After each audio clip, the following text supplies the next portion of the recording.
What can you tell us about the Mets DH spot? Well, just that what we're seeing right now, the way it's shaking out with a platoon kind of DH situation, is the way that it was always going to be for the Mets in the offseason. It always was the plan.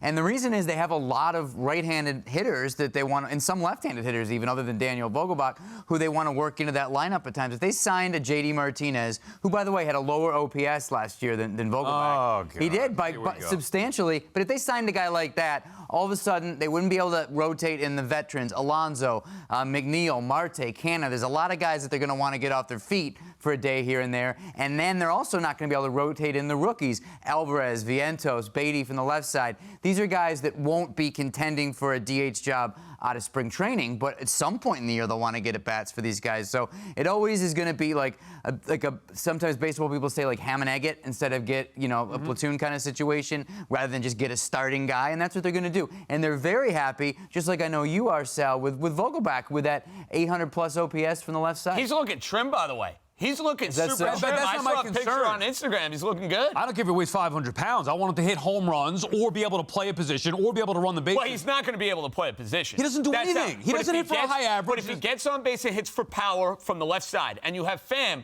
who I like, who's played on winning teams, he's got a little attitude to him. You let those guys, Sal, DH for the first month or two.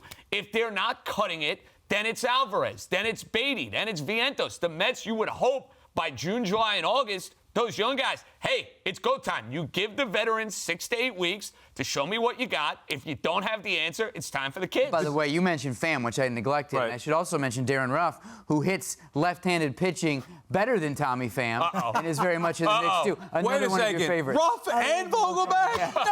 No, I can't take it. Honestly, I don't mind having that DH spot, Sween, to be a spot where you could rest some guys. I'm okay with that. I know it's evolved since when you grow up with Edgar Martinez, whoever it may be. Do you like that better, or do you like one specific guy, no doubt about it, a guy who's going to mash in the DH spot? I'm amazed when people think it's okay to rotate guys in and out of there, and that should be the plan. We don't accept this at any other position. Oh, we're going to have 2 or 3 guys rotating in center field. We're going to have 2 or 3 guys at first base. It'll be okay. No, you want one guy. You mentioned Edgar Martinez, David Ortiz. These are the models. These are the prototype. I know that I'm mentioning Hall of Famers, and this isn't that every team has that ability, but I think if you had the choice, you would say, I want one guy playing that spot 150 times a year and go hit me 30, 35 home runs. Why is it acceptable to say, I want 2 or 3 guys or 4 guys rotating? Right. I mean, isn't DH a little different because you want to use that position to keep guys off their feet? I think you saw do this it with out all of the aging necessity. Yankees, right? I think you do it out of necessity and you rotated guys. But if you had to choose,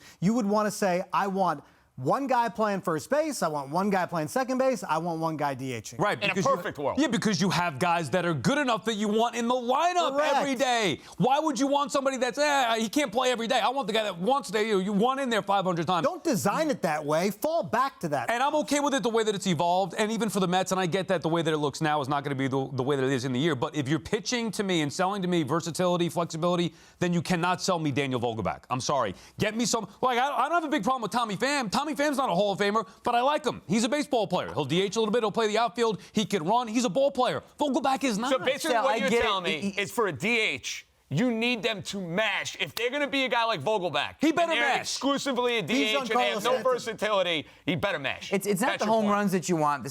I'm not going to get up on a soapbox for Daniel Vogelbach, but if you look at the numbers, I understand that he's a guy who basically does one thing. He has one skill. He's not a well-rounded baseball player. He's not going to steal you a bag too often. But what is his one skill? skill? Do a lot of different things. He has a high extremely high OPS of almost 900 against right-handed pitching. So you use that for 65% of the games in a given year. A team's going to face a right-handed starting pitcher. So that's the majority of the games. You got a guy that mashes the starting pitcher that night, or that type of pitcher. So that's what he does well. I mean, there is that at least. He's obviously not a well-rounded player. I grant you that. Either way, the Mets situation at DH is still to be determined here as the season evolves. Probably end up being one of those younger guys, assuming that they could come up and mash.